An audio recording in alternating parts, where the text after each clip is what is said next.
The following program was provided by an independent producer solely responsible for its content. The opinions expressed do not necessarily represent the views of this station, its staff, board of directors, or underwriters.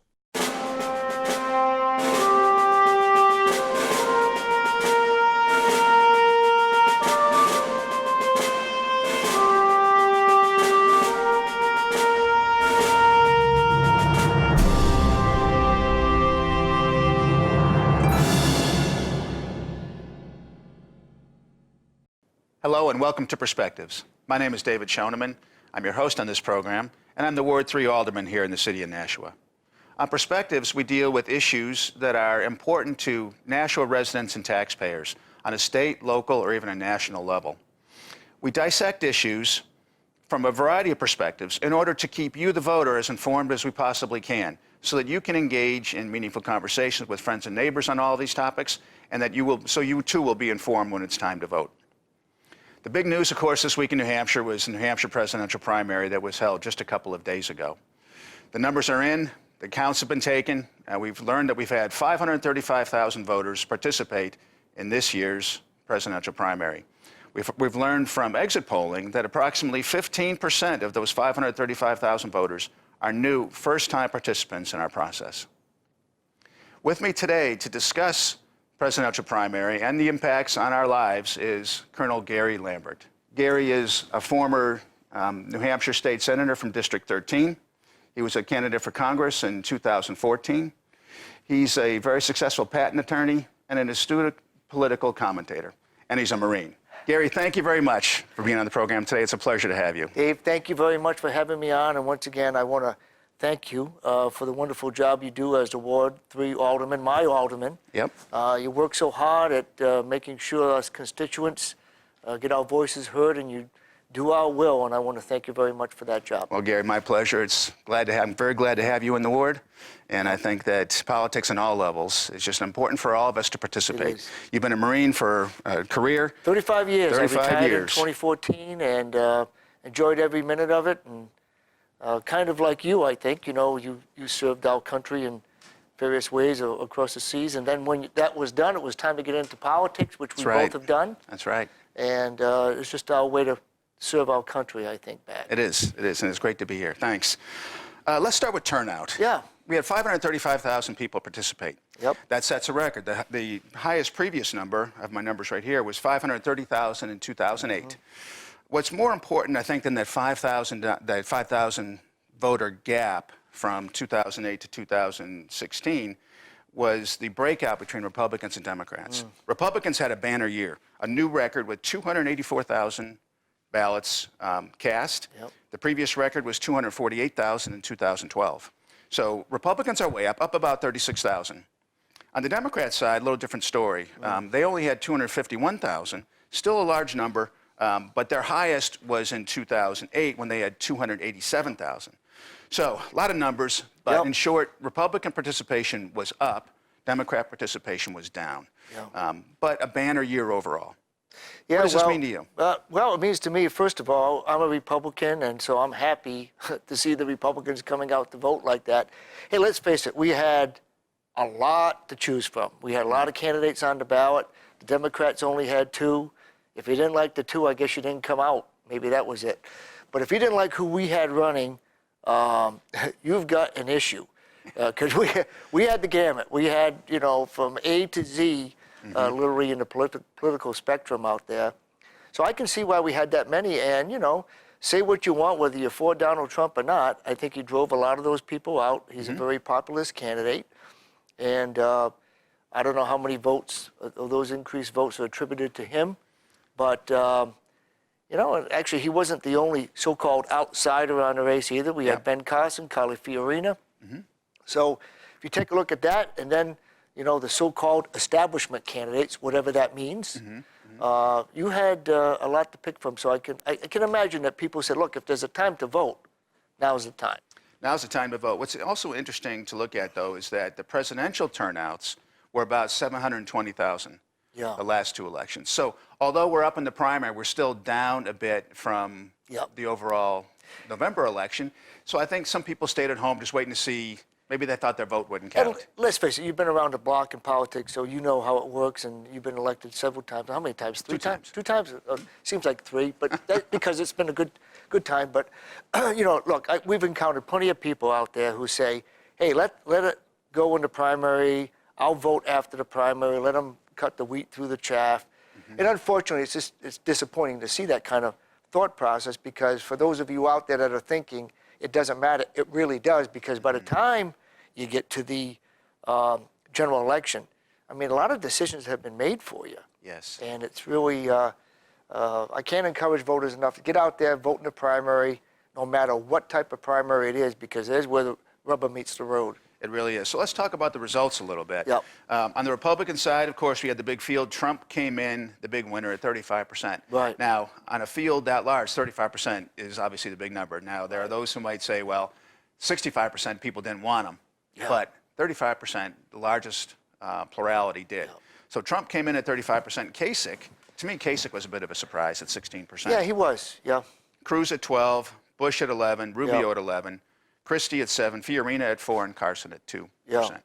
So yeah, Kasich was kind of interesting to me. He's Yeah. been, I would say, somewhat low profile. I've seen his signs around and all that, but he's not as passionate. I mean, Yeah. not to say that he's not passionate, but he's not as out there as some of the other candidates. He's But not yeah, out- he did pretty well. Yeah, he did. He's not out there, but I tell you what he did do. He did a lot of town halls, and he ran a very positive message.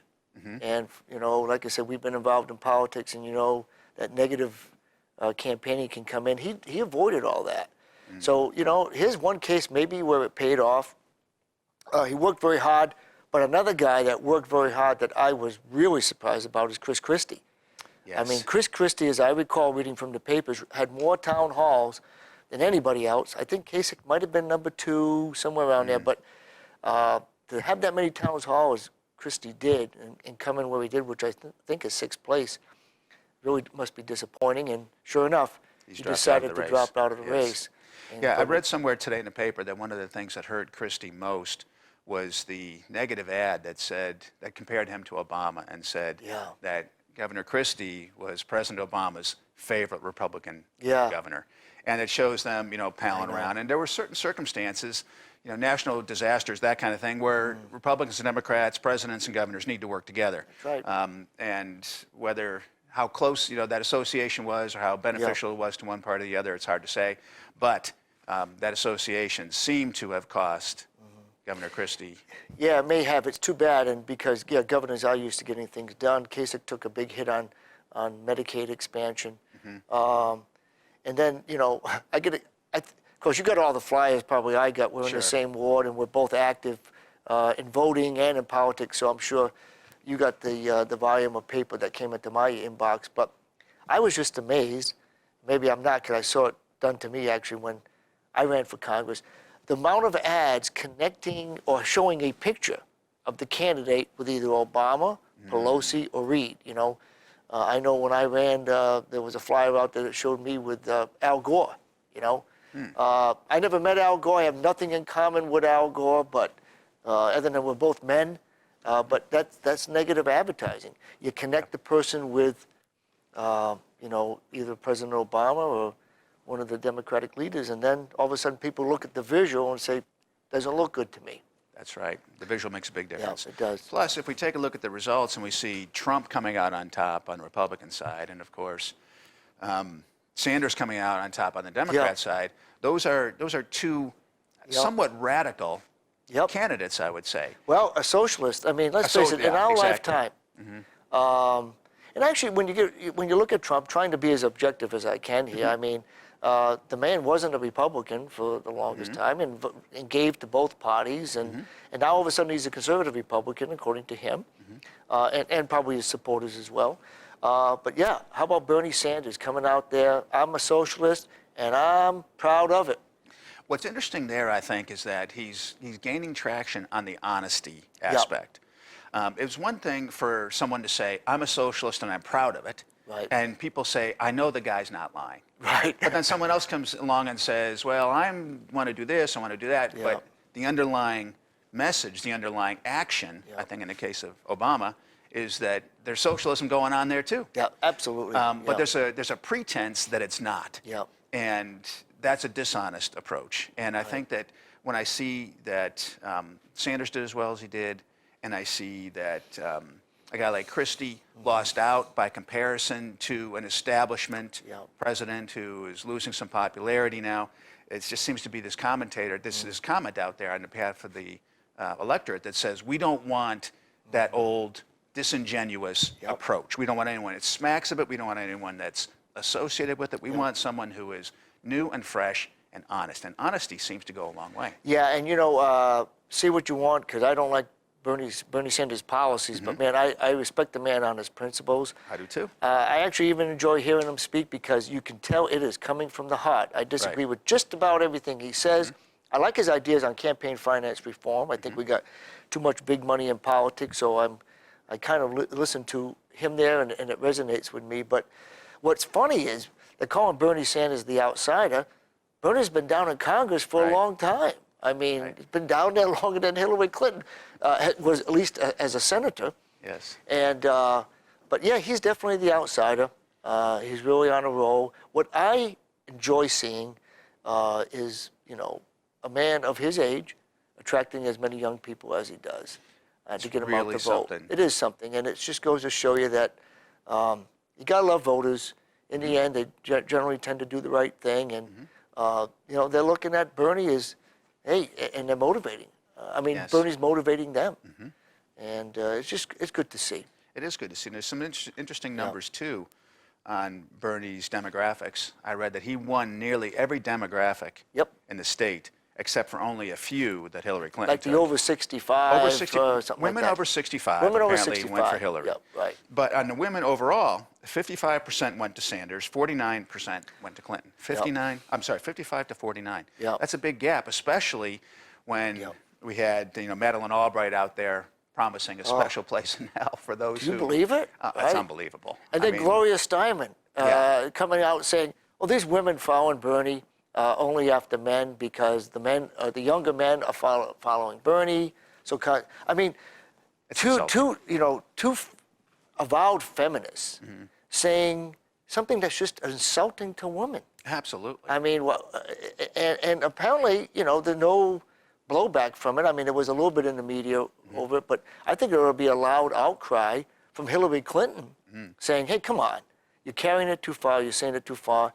And they've taken feminism and put it upside down. They sure have, and I wonder if some of that blowback actually happened on Tuesday in the polls. Because 55% went for Sanders, and out of that, 69% of women under 45. 69%. And out of that, 82% of the women under 30 went for Sanders. Yeah, it's pretty impressive. So 82%. Who gets 82% of any demographic? Especially, I mean, and I've never been a believer in this because I don't think voters vote that way. But if you talk to the pundits, it's you need a woman to get the women's vote, which I've never believed anyway.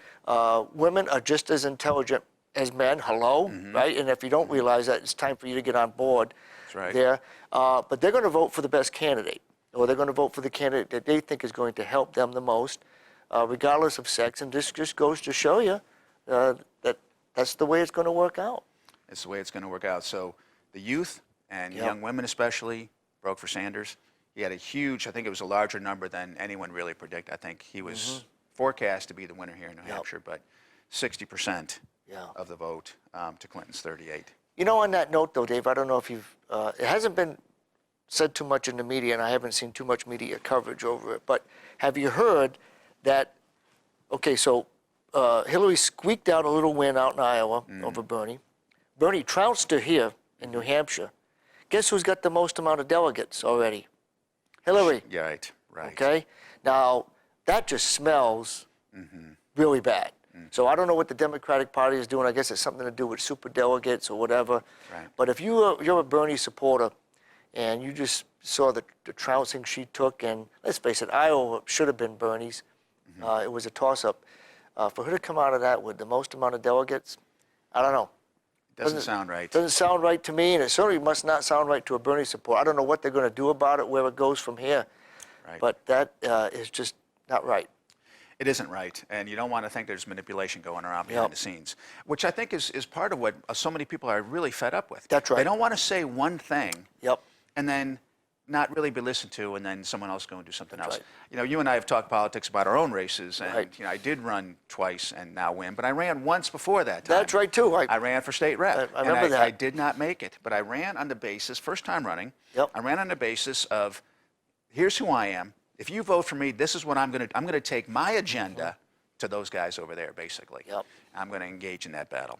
Yep. And that didn't succeed. Right. But what did succeed for me in 2013 was to run on the basis of representation.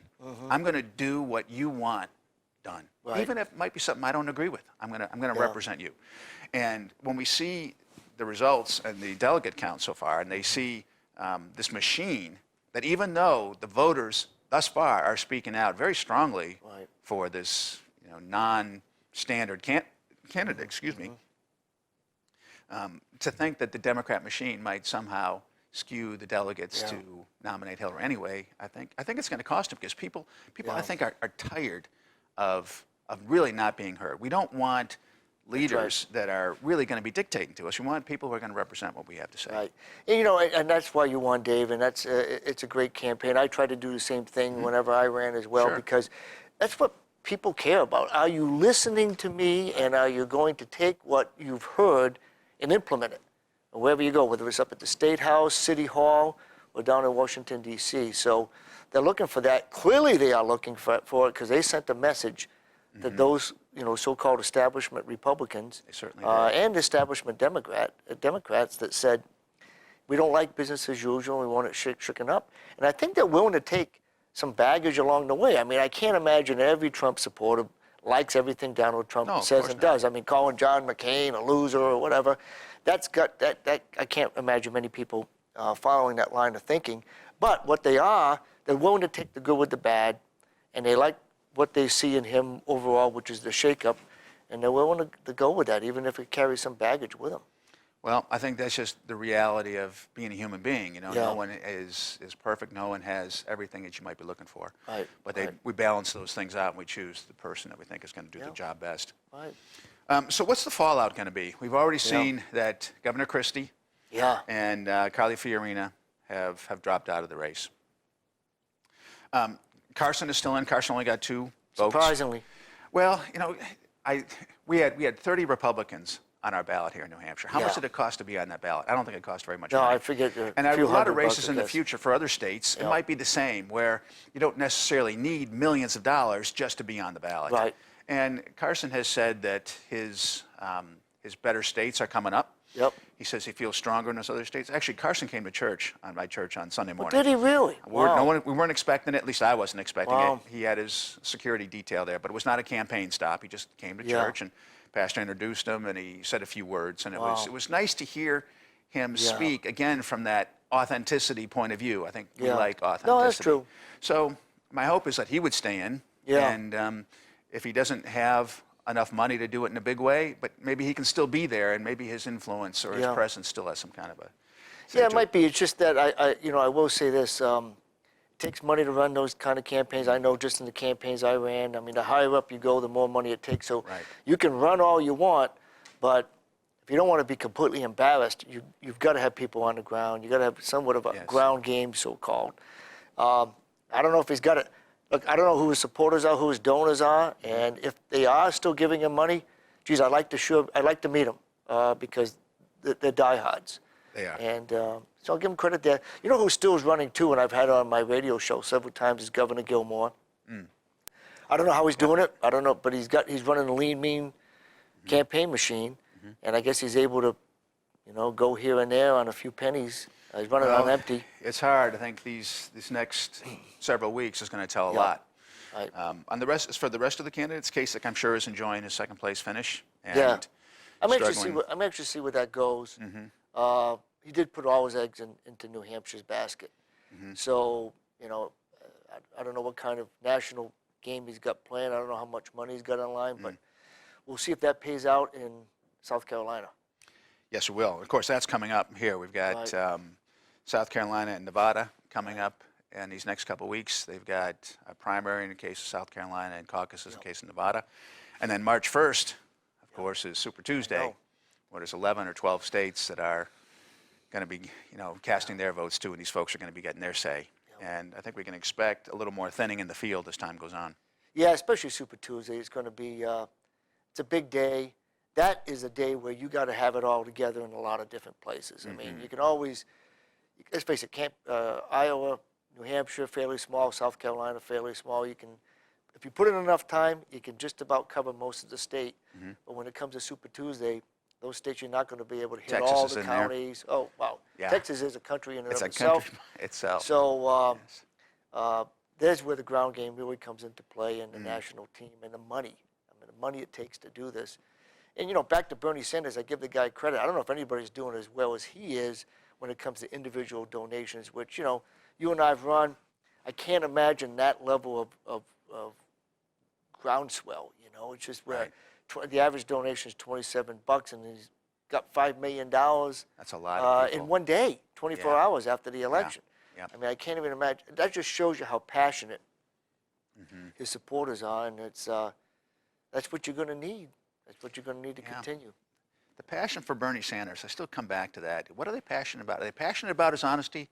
Are they passionate about the free I think stuff? it's both. Because the free stuff's not sustainable. Yeah, and I would hope that the average voter's got to think, how's he going to pay for this? He does a pretty good job of that. It basically says, I like his line, I don't agree with it, which is, we bailed out Wall Street, now it's time for Wall Street to bail out the middle class. But he's got a lot of those lines in there that, can resonate with the populace. I don't know, like I say, I think part of it is people are fed up with politics as usual. In the Republican Party, I know I don't pay as much attention to the Democratic Party. Sure. But they want someone who's going to shake it up, who believes in what he, believes in, really truly believes it. Let's face it, Hillary Clinton, take it for whatever you want, but she's got a lot of issues going on. She's got the email issues, now the FBI. I don't know why they decided to wait till the night before our election here in New Hampshire to say, yes, we actually do have a active investigation against Hillary Clinton. But let's face it, the Clintons have always had a lot of drama and a lot of baggage when it came to those veracity issues. And she's still going to have them. And contrast that with Bernie, you got two totally different people there. And that's all you got to choose from is two. Where, on the Republican side, if you don't like one, well, you can bounce over to 6 or 7 more. I think the key thing coming up, too, is as these folks drop out, where are their supporters going to go, Like I started out with Lindsey Graham. I was his state chair. Lindsey got out, endorsed Jeb. I looked at Jeb and thought, you know what, I think Lindsey's right. He's going to be the best commander-in-chief, and therefore I went there. So those endorsements, I think, will carry some weight with supporters, and teams will move to different teams. And I think that's something to watch, too. What Carly Fiorina and what Christie said, what they both say in terms of who they think should be the next president. Right. What about the wild card, Michael Bloomberg? Yeah. What's going to happen there? I don't know. But if you're a Republican, like I am, you like that. And Yes. I think everybody agrees that if he were to get into the race, he would hurt Hillary, if Hillary's the nominee. Because he's almost like he's not a Bernie Sanders, but he's that kind of populist person who not afraid to take away your gulp away, your 22-ounce gulp. Say what you want. It may not be good politics, but it's a bold move. People appreciate boldness and confidence, and he's definitely got that. So stand by if you like the sugary drinks, but I think that will be it'll be good for us Republicans. So. I think it would. It'll be interesting to see. And I think that it's got to be Hillary's nightmare. Right. I would expect some shakeups in her camp too, I think. Oh yeah. They're going to have to do something to change their strategy, because clearly it's an old, outdated strategy. It's an old it's just not working. I agree. It's not working, but man, look, if she just had 2 bad states and she's up in delegates, what happens when she has some good states? We could see the train begin to really roll and come down the tracks with right between Bernie's eyes. I don't know what's going to happen, but I am amazed at how they are so Teflonish, and I know others have called the Clintons that, but, you know, here's a case where she had a poor showing in Iowa, a really poor showing here. She's ahead in delegates. My goodness, I mean, are we going to coronate? Are they going to coronate her? Or is it going to be over in a few weeks? I don't know. Well, we'll see. Yeah. And of course, the Republican side is going to be very interesting. I'm a Republican too, of course, as you know, and Right. I'm very anxious to see how this shakes out. Yeah. I think everyone's a little surprised at how some of the numbers have come so far, but we're only 2 states. And of course, we talked about coming up here, Super Tuesday especially, but of course, South Carolina and Nevada. Right. You know, I'm concerned about the Republican Party too. I hope this all turns out. I mean, you know, when Donald Trump first started out, I was like, well, there's no way I could be with this guy. But if he's a nominee, I'm with the nominee. Sure. And I just hope the Republican Party doesn't break up or get, you know, injured or hurt by this. I hope we all come together. I've always been a big tent Republican. I think we should invite anyone in that wants to come in. Absolutely. And these folks that say, no, you're not Republican enough, you're not conservative enough, you're not pure enough, you got to get over it. We're not going. We can't win elections that way. And this whole rhino thing, look, if the man wants to be or the woman wants to be a Republican and they agree with me on 80% of the things that we've got out there, let's face it, this country has got severe problems with debt. And I haven't met a Republican yet who didn't want to tackle the debt.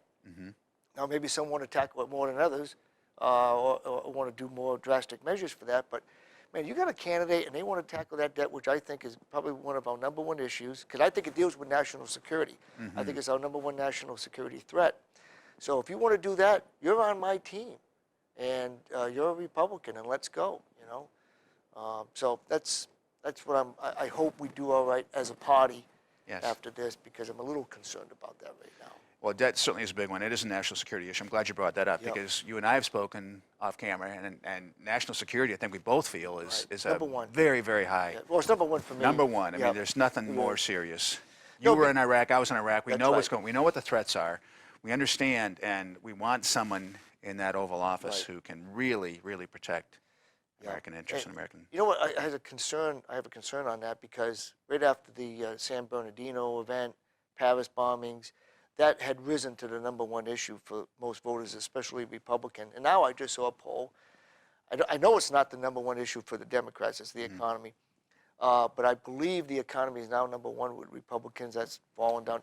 And I'm like, man, are we a country that just forgets or what? Because we've seen evil up close and personal. We can see the violence that people can do to others, the killing, the wounding. And, I just don't want that here in this country. And folks have to realize that whether you've seen it or not, it's got to be #1, and you've got to make sure that whoever our commander-in-chief is, whoever our leaders have that #1, because you put your money where your mouth is.